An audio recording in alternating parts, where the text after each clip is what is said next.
ನಮಸ್ಕಾರ ಎಲ್ಲರಿಗೂ, ಸ್ಪಂದನಾಸ್ ರೆಸಿಪಿ ಚಾನಲ್ಗೆ ಸ್ವಾಗತ. ಇವತ್ತು ನಾನು ಕುಂಬಳಕಾಯಿಯಿಂದ ಖಾರದ ಪುರಿಯನ್ನು ಮಾಡ್ತಾಯಿದ್ದೀನಿ. ಬನ್ನಿ ಹಾಗಾದರೆ ಈ ಪುರಿನ ಹೇಗೆ ಮಾಡೋದಂತ ನೋಡೋಣ. ಇಲ್ಲಿ ನಾನು ಅರ್ಧ kg ಆಗುವಷ್ಟು ಕುಂಬಳಕಾಯಿನ ತೊಗೊಂಡಿದ್ದೀನಿ.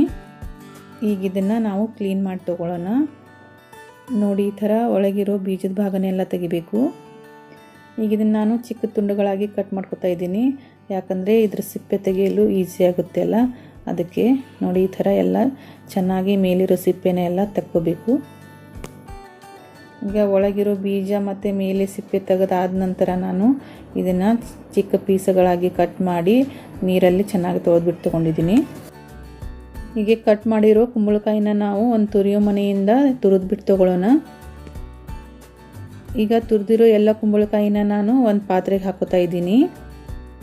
ಈಗ ಆ ಪಾತ್ರೆನ ಗ್ಯಾಸ್ ಮೇಲೆ ಇಡ್ತಾ ಇದ್ದೀನಿ. ಗ್ಯಾಸ್ನ ಲೋ ಫ್ಲೇಮಲ್ಲೇ ಇಟ್ಟು ಇದನ್ನು ಒಂದು 5 ನಿಮಿಷ ಈ ಥರ ಬಾಡಿಸ್ಕೊಳ್ಳೋಣ.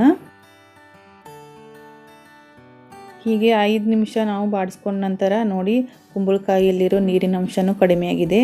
ಈಗ ಇದಕ್ಕೆ ನಾನು ತರಿಯಾಗಿ ರುಬ್ಕೊಂಡಿರೋ ಹಸಿಮೆಣಸಿನಕಾಯಿನ ಹಾಕ್ತಾಯಿದ್ದೀನಿ. ನಾನಿಲ್ಲಿ ಒಂದು 7 ರಿಂದ 8 ಹಸಿಮೆಣಸಿನಕಾಯಿನ ತರಿಯಾಗಿ ರುಬ್ಕೊಂಡಿದ್ದೆ. ನೀವಿಲ್ಲಿ ನಿಮ್ಮ ಟೇಸ್ಟಿಗೆ ಅನುಸಾರವಾಗಿ ಮೆಣಸಿನಕಾಯಿನ ಕಡಿಮೆ ಹೆಚ್ಚಿಗೆ ಮಾಡ್ಕೋಬೋದು. ಈಗ ಇದಕ್ಕೆ ತುರಿದಿಟ್ಟಿರೋ 1 ಇಂಚ್ ಶುಂಠಿನ ಹಾಕ್ತಾಯಿದ್ದೀನಿ. ಈಗ ಇದಕ್ಕೆ ರುಚಿಗೆ ತಕ್ಕಷ್ಟು ಉಪ್ಪನ್ನು ಹಾಕ್ತಾಯಿದ್ದೀನಿ.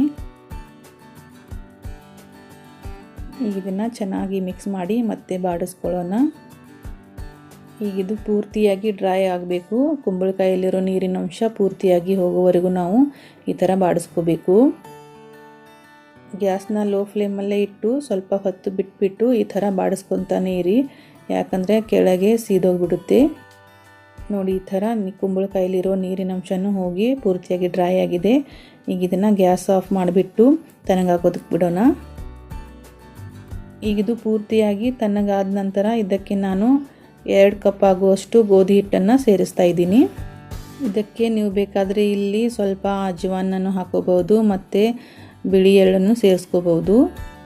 ಈಗ ಇದನ್ನು ಕೈಯಿಂದ ಚೆನ್ನಾಗಿ ಮಿಕ್ಸ್ ಮಾಡಿಬಿಟ್ಟು ನಾದ್ಕೊಂಡು ತಗೊಳ್ಳೋಣ. ಹೀಗೆ ಸ್ವಲ್ಪ ನಾದಿದ ನಂತರ ನಾನಿಲ್ಲಿ ಒಂದು ಸ್ವಲ್ಪ ಹಿಟ್ಟನ್ನು ತಗೊಂಡು ಟೇಸ್ಟ್ ಮಾಡಿ ನೋಡ್ತಾ ಇದ್ದೀನಿ. ಯಾಕಂದರೆ ಈ ಹಂತದಲ್ಲಿ ನಮಗೆ ಸ್ವಲ್ಪ ಉಪ್ಪು ಕಡಿಮೆ ಅನಿಸಿದ್ರೆ ಮತ್ತೆ ಬೆರೆಸ್ಕೋಬಹುದು.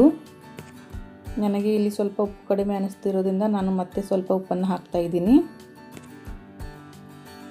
ಉಪ್ಪು ಹಾಕಿ ಮತ್ತೆ ಸ್ವಲ್ಪ ನಾದ್ಕೊಳ್ಳೋಣ. ಇಲ್ಲಿ ನನಗೆ ಹಿಟ್ಟು ಸ್ವಲ್ಪ ಇನ್ನೂ ಅಂಟಂಟು ಅನ್ನಿಸ್ತಿದೆ, ಹಾಗಾಗಿ ನಾನು ಮತ್ತೆ 1/4 ಕಪ್ನಷ್ಟು ಗೋಧಿ ಹಿಟ್ಟನ್ನು ಸೇರಿಸ್ತಾ ಇದ್ದೀನಿ. ಇದನ್ನು ಮತ್ತೆ ಚೆನ್ನಾಗಿ ನಾದ್ಕೊಳ್ಳೋಣ. ಇಲ್ಲಿ ನಾನು ಇದಕ್ಕೆ 2 ಫುಲ್ ಕಪ್ ಆಗುವಷ್ಟು ಮತ್ತು 1/4 ಕಪ್ ಆಗುವಷ್ಟು ಹಿಟ್ಟನ್ನು ಬಳಸಿದ್ದೀನಿ. ಈ ಹಿಟ್ಟನ್ನು ನೀವು ಪೂರಿ ಮಾಡೋದಕ್ಕೆ ಹಿಟ್ಟು ನಾದ್ತಿರಲ್ಲ, ಅದಕ್ಕೆ ನಾದ್ಕೋಬೇಕು. ಹೀಗೆ ಹಿಟ್ಟನ್ನು ನಾದಿದ ನಂತರ ಅದಕ್ಕೆ ನಾನು ಸ್ವಲ್ಪ ಮೇಲೆ ಎಣ್ಣೆನ ಹಾಕ್ತಾ ಇದ್ದೀನಿ. ಈಗ ಎಣ್ಣೆ ಹಾಕಿದ ನಂತರ ಹಿಟ್ಟನ್ನು ಮತ್ತೆ ಸ್ವಲ್ಪ ನಾದ್ಕೊಳ್ಳೋಣ. ಈಗ ಇದನ್ನು ಮುಚ್ಚಿಬಿಟ್ಟು ಒಂದು 10 ರಿಂದ 15 ನಿಮಿಷಗಳ ಕಾಲ ನೆನೆಯೋದಕ್ಕೆ ಬಿಡೋಣ. ಈಗ ಒಂದು 10 ನಿಮಿಷ ಆದ ನಂತರ ನೋಡಿ, ಹಿಟ್ಟು ಚೆನ್ನಾಗಿ ಸಾಫ್ಟ್ ಆಗಿದೆ. ಈಗ ಇದನ್ನು ಚಿಕ್ಕ ಚಿಕ್ಕ ಉಂಡೆಗಳಾಗಿ ಮಾಡ್ಕೊಳ್ಳೋಣ. ಹೀಗೆ ಒಂದು ಉಂಡೆನ ತಗೋತಾ ಇದ್ದೀನಿ ಮತ್ತು ಉಳಿದಿರೋ ಉಂಡೆನ ಹೀಗೆ ಮುಚ್ಚಿಬಿಟ್ಟಿಡ್ತಾ ಇದ್ದೀನಿ. ಈಗ ಇದಕ್ಕೆ ಸ್ವಲ್ಪ ಗೋಧಿ ಹಿಟ್ಟನ್ನು ಹಚ್ಚಿ ನಾವು ಚಪಾತಿ ಯಾವ ಥರ ಲಟ್ಟಿಸ್ತೀವಲ್ಲ ಆ ಥರ ಲಟ್ಟಿಸ್ಕೊಂಡು ತಗೊಳ್ಳೋಣ.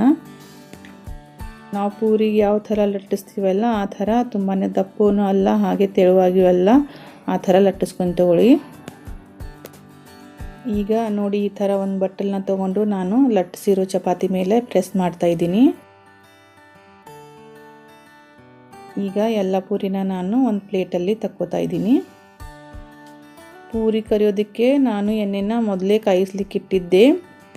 ಎಣ್ಣೆ ಚೆನ್ನಾಗಿ ಕಾದಿದೆ. ಈಗ ಒಂದೊಂದು ಪೂರಿನ ಹಾಕಿ ಕರಿದು ತಗೊಳ್ಳೋಣ.